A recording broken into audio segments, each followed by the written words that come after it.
Mga ka-confess, bago natin simulan ng wild at nakakapanabik na kwento ngayong araw, nais ko muna kayong imbitahan na mag-subscribe sa YouTube channel ng Tagalog Wild Confession. Dito, hatid namin ang maiinit, mabibigat at makabuluhang mga kwentong siguradong tatama sa damdamin. Paalala lang po, ang lahat ng kwentong maririnig ninyo ay pawang katang-isip lamang at ginawa para magbigay aliw at aral. Anumang pagkakatulad sa tunay na tao o pangyayari ay hindi sinasadya. At ngayon, mga ka-confess, ihanda nyo na ang sarili ninyo dahil isa na namang nakakaintriga at kapanapanabik na Tagalog Wild Confession ang inyong mapapakinggan. Simulan na natin. Dear Ate J, itago mo na lamang ako sa pangalang Amitrin. Mainit ang sikat ng araw noon sa Cavite. Tipikal na panahon na tila ba nakikisabay sa nag-aalab kong kagustuhang magbago ng takbo ng buhay. Bit-bit ang dalawang malalaking maleta at isang backpack na punong-puno ng pangarap at ilang pirasong damit na kupas na.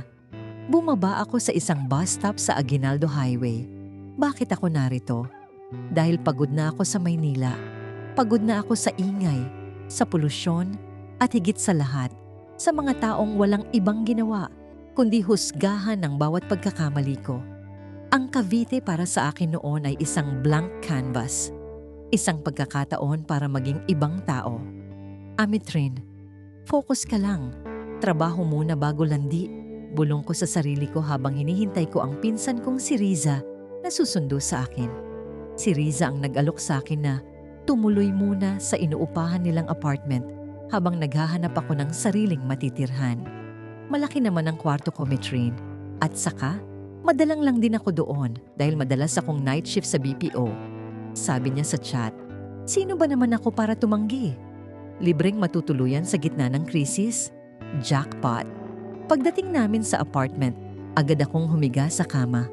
Hindi ito kalakihan, pero sapat na para sa isang taong nagsisimula muli. Pero may isang bagay akong napansin. Ang apartment ay hindi lang pala para kay Riza. May isa pang kwarto sa dulo ng pasilyo. Riza, sino ang nakatira doon? Tanong ko habang itinuturo ang pintong kulay mahogany. Ah, si Marco yun. Boarder din siya rito. Huwag kang mag-alala, tahimik yun. Halos hindi mo nga mararamdaman na nandyan siya dahil sa gym at sa trabaho ang buhay nun. Sagot ni Riza habang nag-aayos ng gamit. Noong gabing yon, habang nagluluto ako ng hapunan para pasalamatan si Riza, bumukas ang pinto. Pumasok ang isang lalaking matangkad, pawisan mula sa pagwo-workout, at may mga matang tila ba tumatago sa kaluluwa ko. Iyon si Marco. Sino siya? Tanong ni Marco, boses na malalim at medyo paos. Pinsan ko, si Amitrin. Dito muna siya makikitulog habang naghahanap ng work. Pakilala ni Riza. Tumango lang si Marco. Walang ngiti. Walang welcome to Cavite. Tinitigan niya lang ako ng ilang segundo. Segundong tila tumagal ng isang oras bago siya dumiretso sa banyo. Doon ko naramdaman ang unang spark ng panganib. Hindi yung kilig na pang pelikula, kundi yung kaba na nagsasabing, Amitrin, maling desisyon yata ang makitulog dito. Lumipas ang isang linggo. Naging routine ko na ang gumising ng maaga para mag-apply ng trabaho online. Si Riza ay laging wala dahil sa kaniyang schedule. Ang naiiwan lang sa bahay ay ako at si Marco. Si Marco ay isang misteryo. Hindi siya palakibo pero nararamdaman ko ang presensya niya. Kapag nagluluto ako sa kusina, mararamdaman ko ang titig niya mula sa pintuan ng kwarto niya. Kapag nanonood ako ng TV sa sala, uupo siya sa kabilang dulo ng sofa nang hindi nagsasalita, pero ang bango ng kaniyang pabango ay sumasakop sa buong silid. Isang gabi, umuulan ng malakas, brownout sa buong subdivision. Napakadilim. Nakaupo ako sa hapagkainan, nakasindi ang isang kandila. Doon ko siya narinig na lumabas. Natatakot ka ba sa dilim? Tanong niya. Ito ang unang pagkakataon na kinausap niya ako nang kaming dalawa lang. Hindi naman. Sanay na ako sa dilim. Sagot ko, pilit na pinatatatag ang boses ko. Lumapit siya. Sa liwanag ng kandila, nakita ko ang anino ng kaniyang panga. Umupo siya sa tapat ko. Minsan, mas ligtas sa dilim, Ametrine. Dahil sa dilim, walang nakakakita sa mga tunay nating nararamdaman. Hindi ako nakasagot. Ang hangin sa pagitan namin ay naging mabigat. Alam ko sa loob ko na dapat na akong tumayo at pumasok sa kwarto. Pero ang mga paa ko ay tila nakapako sa sahig. Ang layunin ko lang ay makitulog.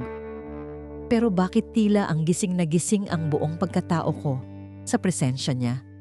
Hindi ko alam kung ilang minuto kaming nanatiling tahimik sa gitna ng kadiliman. Tanging ang maliit na apoy ng kandila ang nagbibigay liwanag sa aming mga mukha.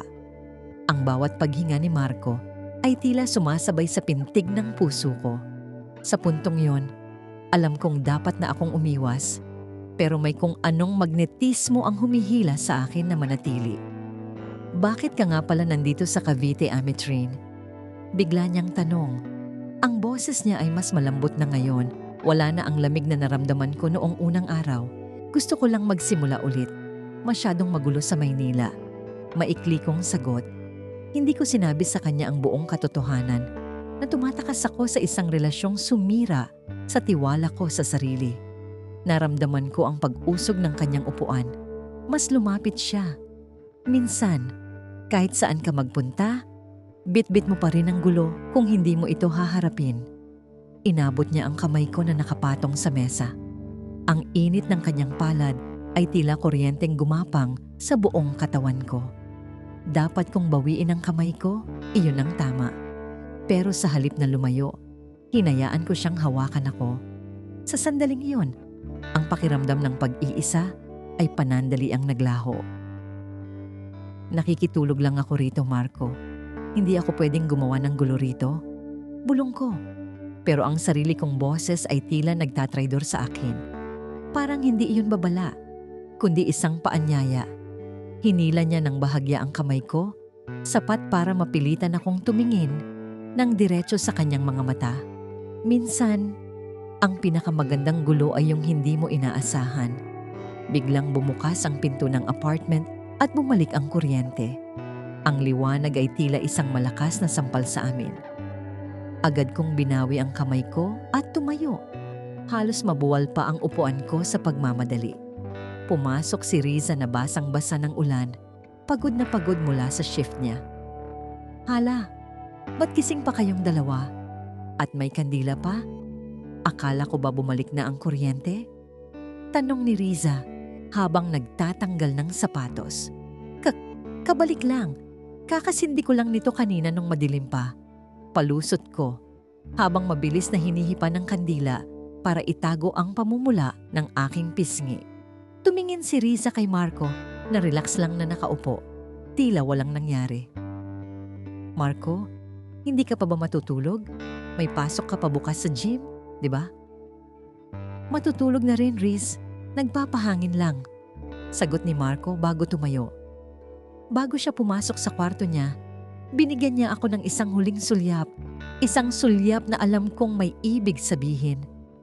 Nang gabing iyon, hindi ako nakatulog. Nakatingala lang ako sa kisame.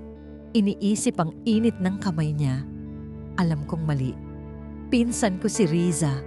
At kahit border lang si Marco, parang pamilya na ang turingan nila. Isa pa, wala akong karapatang manggulo sa bahay na ito dahil nakikituloy lang ako. Pero ang tukso ay parang anay na dahan-dahang kumakain sa pundasyon ng aking desisyon. Lumipas ang ilang araw at mas naging mailap ako kay Marco tuwing gising si Riza. Pero kapag kaming dalawa lang, may ibang tensyon na namumuo. Isang hapon, habang nagluluto ako ng sinigang para sa hapunan, pumasok siya sa kusina. Wala siyang suot na t-shirt, tanging jogging pants lang, at bakas pa ang pawis mula sa pag-eehersisyo.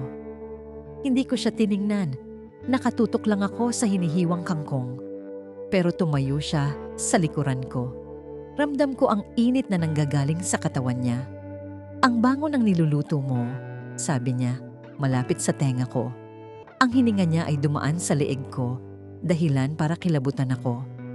Para kay Riza to, para pag-uwi niya may pagkain na siya. Sagot ko, Pilit na pinatitigas ang tono. Para sa kanya lang? Paano naman ako? Kinuha niya ang kutsilyo sa kamay ko at ipinatong yun sa counter. Hinawakan niya ako sa baywang at iniharap sa kanya. Marco, ano ba? Baka dumating si Riza. Pagpigil ko, pero mahina ang aking pagtulak. Wala siya rito, Amitrin. Alam mong 3 oras pa bago ang uwi niya. Huwag kang magkunwari. Alam kong nararamdaman mo rin ang nararamdaman ko. Anas niya habang unti-unting inilalapit ang kanyang mukha sa akin. Ang puso ko ay parang gustong kumawala sa dibdib ko. Sa bawat pulgada ng paglapit niya, nawawala ang lahat ng dahilan ko kung bakit ako narito sa Cavite. Nakalimutan ko ang pangakong magpapakabuti, nakalimutan ko ang utang na loob kay Riza. Ang tanging mahalaga na lang sa sandaling iyon ay ang lalaking nasa harap ko. At doon, sa gitna ng amoy ng sinigang at ingay ng electric fan, naglapat ang aming mga labi. Isang halik na puno ng gutom, pagtatago at kasalanan. Mula noong hapong iyon, nagbago ang lahat. Naging eksperto kami sa pagtatago. Kapag nasa sala kami kasama si Riza, para kaming mga estranghero.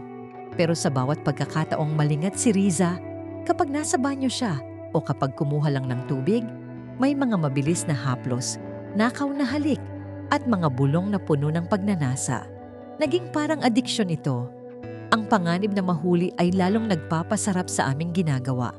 Pero kasabay ng sarap ay ang unti-unting paglamon ng konsensya sa akin.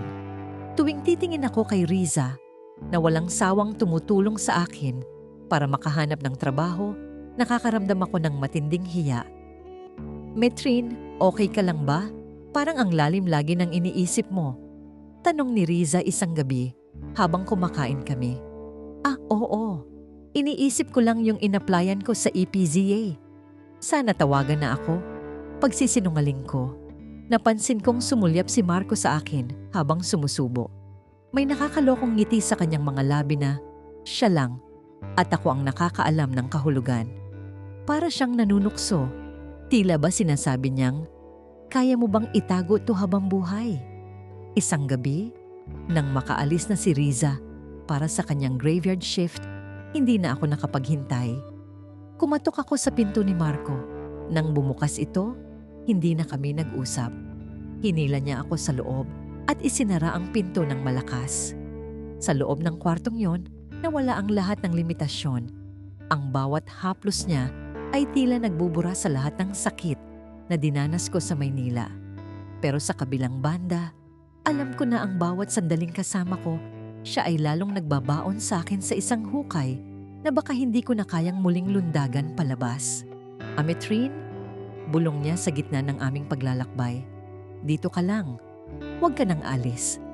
Pero paano ako mananatili kung ang pundasyon ng aming pagsasama ay nakatayo sa buhangin ng pagtataksil at pagsisinungaling? Ilang linggo ang lumipas na tila isang panaginip. Pero gaya ng lahat ng panaginip, may oras ng paggising. Nagsimulang maging possessive si Marco. Ayaw niyang lumalabas ako para mag-apply ng trabaho kung hindi niya alam kung saan ako pupunta. Bakit kailangan mo pang magtrabaho? Kaya naman kitang buhayin. Sabi niya isang gabi habang magkayakap kami sa loob ng kanyang kwarto. Marco, hindi pwede. Nakikituloy lang ako rito. Anong sasabihin ni Riza kung bigla na lang akong hindi maghahanap ng trabaho? At saka, wala tayo sa paningin ng ibang tao. Paalala ko sa kanya. Eh di sabihin natin. Sabihin natin kay Riza na gusto kita, na mahal kita. Matapang niyang sagot. Natigilan ako. Mahal? Totoo ba ang nararamdaman niya o ito ay dala lang ng init ng aming mga gabi? Hindi ganoon kadali yun, Marco. Pinsan ko si Riza. Magagalit siya dahil sa likod niya may nangyayari na sa atin. At alam mong may usapan tayo na walang makakaalam. Naramdaman ko ang paglamig ng pakikitungo niya. Tumayo siya at kumuha ng sigarilyo. So, hanggang dito lang ba tayo? Sa dilim? Sa tago? Hindi ako nakasagot. Gusto ko siya, oo. Pero ang takot na mawalan ng matitirhan at ang takot na itakwil ng pamilya ko ang mas matimbang. Ang maling desisyon na pumasok sa relasyong ito ay nagsisimula ng maningil. Isang araw, habang wala si Marco at nasa trabaho si Riza, naglilinis ako ng bahay nang makakita ako ng isang lumang cellphone sa ilalim ng sofa sa sala. Hindi ko alam kung kanino yon, pero dahil sa kuryosidad, sinubukan ko itong buksan. Hindi ito nakalock. Ang wallpaper nito ay larawan ni Marco kasama ang isang babaeng may malaking tiyan, buntis. Nanginig ang mga kamay ko. Sino ang babaeng ito? At bakit tila ang saya-saya ni Marco sa litratong yon, habang ang mga mata niya ay kumikinang sa tuwa na hindi ko pa nakikita sa tuwing kasama niya ako. Halos hindi ako makahinga habang tinititigan ng larawan sa cellphone na yon. Ang petsa sa litrato ay ilang buwan lang ang nakalilipas. Sino ang babaeng ito? Bakit tila napakalayo ng Marco na kasama ko sa Marco na nasa larawang ito? Isang lalaking tila handang maging ama at asawa. Narinig ko ang pagbukas ng pinto. Si Marco. Agad kong ibinulsa ang cellphone at pilit na nag-ayos ng sarili. Pero huli na, nakita niya ang panginginig ng aking mga kamay at ang pamumutla ng aking mukha. Amitrin, anong problema? May nangyari ba? Tanong niya habang papalapit sa akin. Hindi ko na napigilan ang sarili ko. Inilabas ko ang cellphone at ipinakita sa kanya ang screen. Sino to, Marco? Sino ang babaeng ito at bakit buntis siya? Ito ba ang dahilan kung bakit ayaw mong may makakaalam sa atin? Natigilan si Marco. Ang kanyang mukha na dati ay puno ng pagnanasa ay napalitan ng matinding takot at guilt. Amitrin, hayaan mo akong magpaliwanag. Si Sarah, yan ex-girlfriend ko. Pero hindi ko alam na buntis siya nung naghiwalay kami. Hindi mo alam o ayaw mong malaman? Sigaw ko. Kaya ka ba lumipat dito sa Cavite para takasan ang responsibilidad mo? At ako naman, na parang tangang nakikitulog lang, ginamit mo para punan ang pangangailangan mo habang nagtatago ka? Sa gitna ng aming pagtatalo, bumukas ang pinto. Si Riza. Hindi siya pumasok sa trabaho dahil masama ang kanyang pakiramdam. Nanlaki ang kanyang mga mata nang makita kaming magkaharap. Puno ng galit ang mga mukha at ang mga salitang binitawan ko ay malinaw niyang narinig. Anong ibig sabihin nito? Mahinahon pero mapanganib na tanong ni Riza. Amitrin, Marco, anong kinalaman ng pagbubuntis ng ex ni Marco sa inyong dalawa? Hindi kami nakapagsalita. Ang katahimikan ay sapat na para kumpirmahin ang hinala ni Riza. Lumapit siya sa akin at hinawakan ako sa balikat. Metrine, pinatuloy kita rito dahil pinsan kita. Pinagkatiwalaan kita.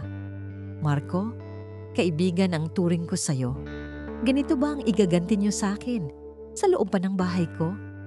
Riza, sorry. Hindi ko sinasadya. Umiiyak kong sabi.